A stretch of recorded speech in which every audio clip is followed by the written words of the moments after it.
Justin Baldoni's lawsuit against Blake Lively, Ryan Reynolds, the New York Times, and Leslie Sloan has been dismissed.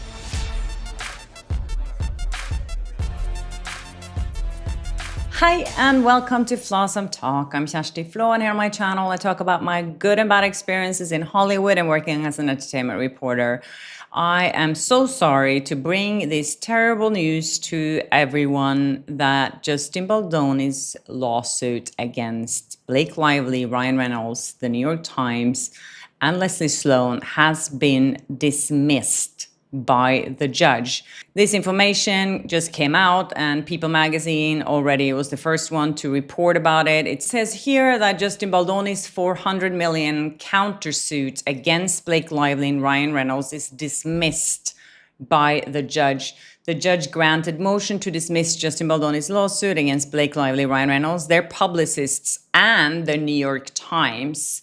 So what does this mean for Baldoni? It means that this is a major legal setback, obviously. So the judge here says that his claims were not legally sufficient. It said he didn't meet the legal requirements for defamation, particularly failing to show that the accused parties knowingly made false statements or acted with reckless disregard for the truth.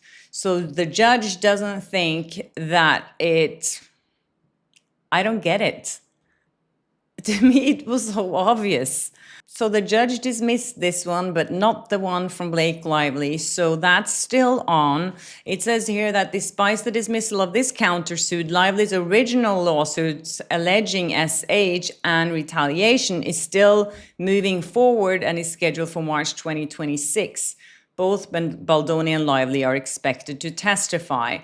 So the judge left a tiny little window for Baldoni to amend this complaint. He said that he can still refile some claims like breach of implied covenant and tortious interference with contract, but they must do so by June 23rd.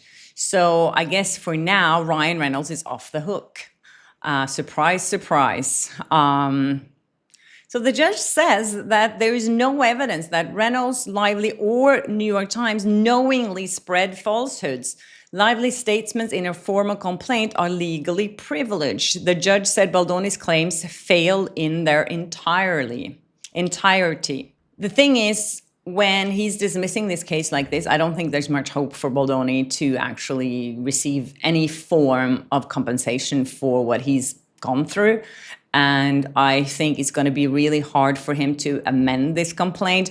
I've been through something similar that I spoke about when I sued the Golden Globes in 2020, and this kept happening. My case was dismissed, and it's really difficult when it's dismissed the first time to actually amend it and make the judge accept it.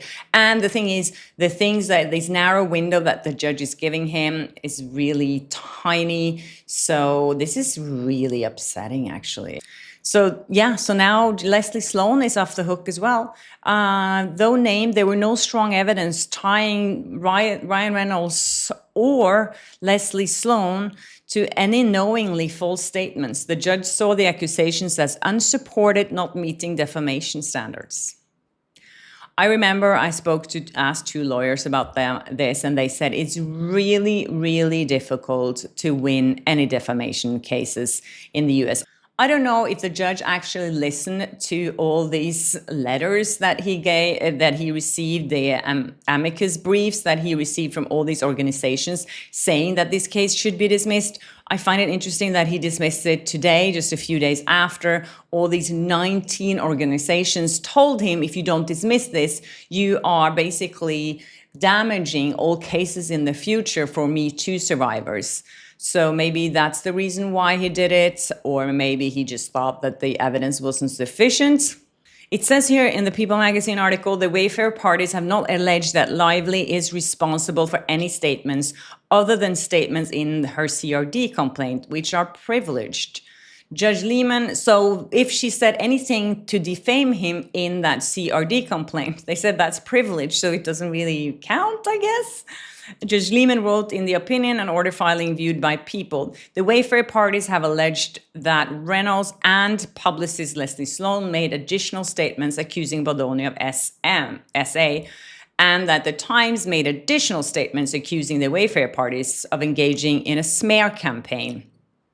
But the Wayfair parties have not alleged that Reynolds, Sloan, or the New York Times would have seriously doubted these statements were true based on the information available to them, as is required for them to be liable for defamation under applicable law. Yeah, as we've heard many times, it's really hard to win these defamation cases, especially against a newspaper. And this is really sad for me to see how power wins. I feel like we see it all the times, and this is not justice to me, the way I see what justice should be. And very disappointed today. Now, all that basically Justin Baldoni can do is defend himself against Blake Lively while she's out and about, showing the world how successful she is and how amazing she can smile to everyone and sell her hair products that everyone wants to buy. Oh my God, this just makes me kind of sick to my stomach. Just looking at them now, and I think actually this is going to harm Blake Lively a lot more than if the judge didn't dismiss this, because now people are really, really going to despise her and Ryan Reynolds, because what they've done to Justin Baldoni is just unacceptable and horrible. So if Justin Baldoni would lose this case in court, which could happen, I don't trust the legal system anymore. So if that happens, he could owe Blake Lively millions of dollars, $100 million maybe. I don't know how much money she wants from this. Can you imagine? This is just so sad, you guys. I don't know what to say anymore. Anyways, I have all the legal papers that the judge filed, but I haven't been able to look through it all because there's a lot. There's a lot of pages here, so I was just scrolling through some of it, getting some summaries and reading the story in People magazine. But I wonder how the press will celebrate this, because there's so many journalists out there that's been supporting Blake Lively so much.